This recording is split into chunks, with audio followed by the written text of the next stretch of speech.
Donald Trump called Wednesday, April 2nd, Liberation Day, as he announced tariffs all over the world. Go ahead and pull up some of these tariffs here. So he put retaliatory tariffs.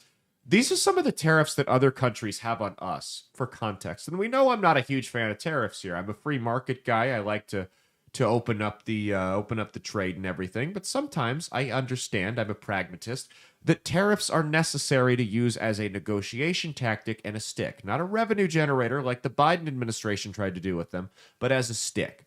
Now look at this. China, tariffs on the United States, 67%. That's 67% of anything from the United States that gets imported into China gets added on as a tax. Trump added a retaliatory tariff of 34%. European Union, 39%. Trump put a retaliatory tariff of 20%. Vietnam, 90%. If you buy something in Vietnam that was made in America, you have to pay 90% tariff on it to the Vietnamese government. And the list goes on and on. I'm not going to read everything. Cambodia, 97%. These are countries that we buy a lot of shit from, that make a bunch of money off of us, that have been fleecing us and ripping us off. Well, you can take that down now. Well, Vietnam already dropped the tariffs on the United States. American companies can do business at a significantly lower rate in Vietnam. Now, I don't know how much of a market there is in Vietnam, but knowing that there's no longer a 90% tariff, that's going to help. That'll help the GDP here. That'll help the cash flow here. And that'll inevitably make life easier here for us because there will be more jobs. There will be more money getting put back into the economy. And inevitably things will maybe even become a little bit cheaper as companies are able to make money elsewhere. That's how it works. It's a big globalized economy. And Trump's not saying we're going to keep these tariffs up forever. Now, this is a gamble. This is a gamble, and I'm not going to lie. Could hurt in some areas for a little bit. Your stock's probably going to hurt for a little bit. I already checked mine. I don't want to check them for a little bit. Let's just leave it at that. Probably going to hurt. But it's like we said, man, this is shock therapy.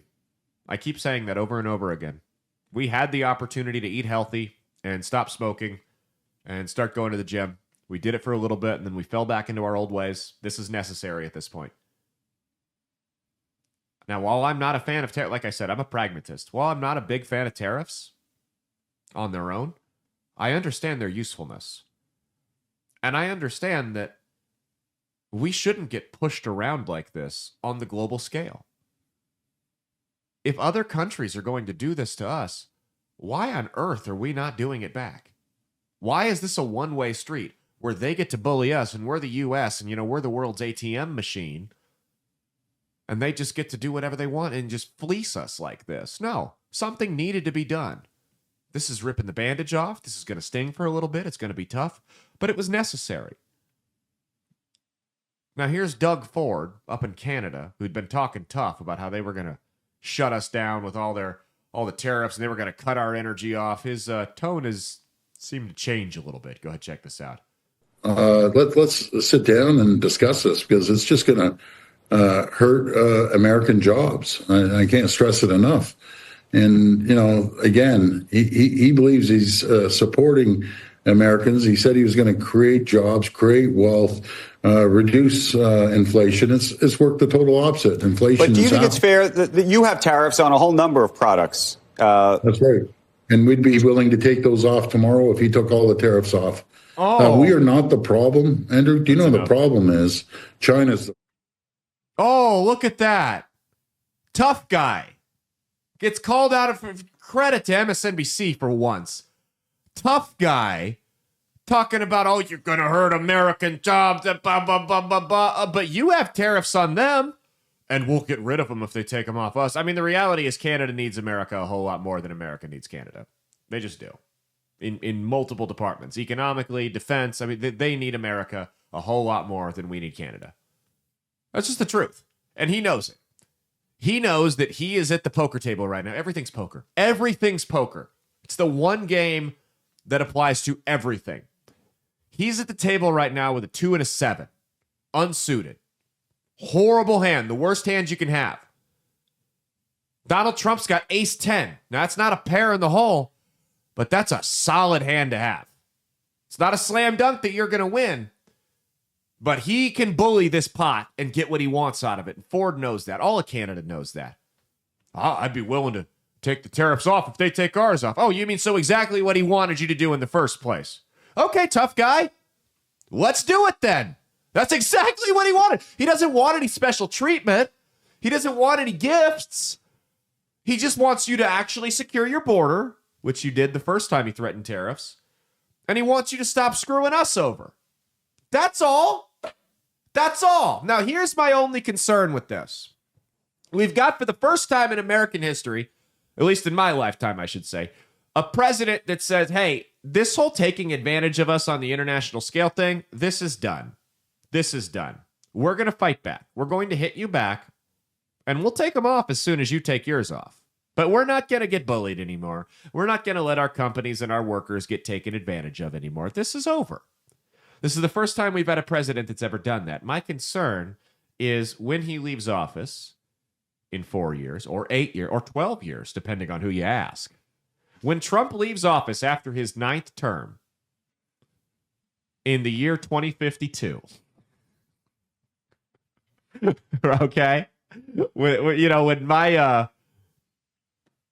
my kids are and their kids are going to cast their my grandkids are going to cast their first ever vote for God Emperor President Trump.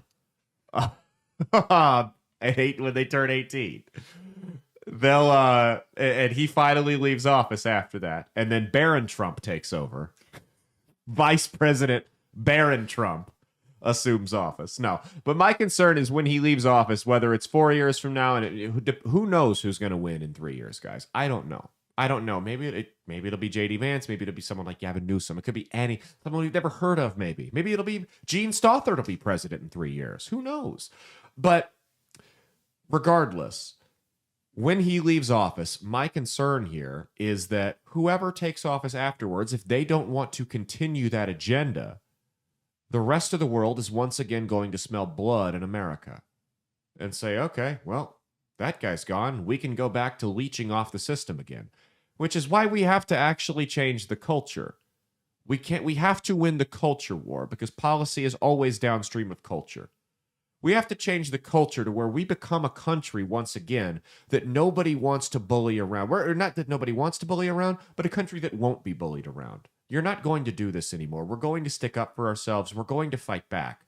This is done. The national attitude has to change because if it doesn't, whether it's 4, 8, or 12 years from now, when somebody else takes over that reverses these policies and the rest of the world smells a weak United States president, they're going to go right back to hitting us with tariffs, and we're going to have to correct this thing all over again, and it's going to be another difficult adjustment period. Like I said, this is going to be a tough adjustment period.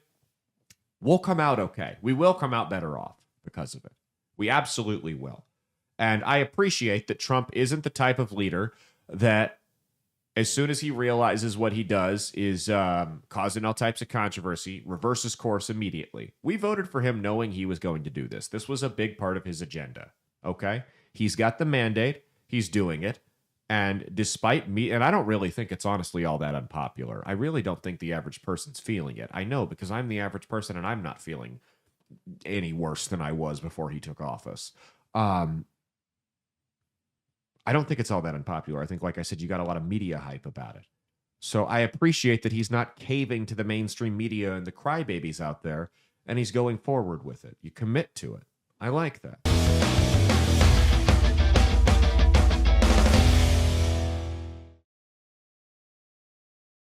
Hey, thanks for watching. If you liked what you saw, be sure to click the link in the description to get the full episode on Rumble. If you prefer to listen along, you could actually get us on Spotify, Spreaker, and iHeartRadio. You can also go to www.outlawstreamers.com to learn more about not just my show, but tons of other great shows and all the exciting projects they have coming up. Follow my socials at Caleb Isn't Funny on Twitter and Instagram, at Caleb Salvatore Comedy on the Chinese Spy app that is TikTok, and be sure to like and subscribe to this YouTube channel. Thanks, and we'll see you every Saturday for brand new episodes of That's Based. Peace.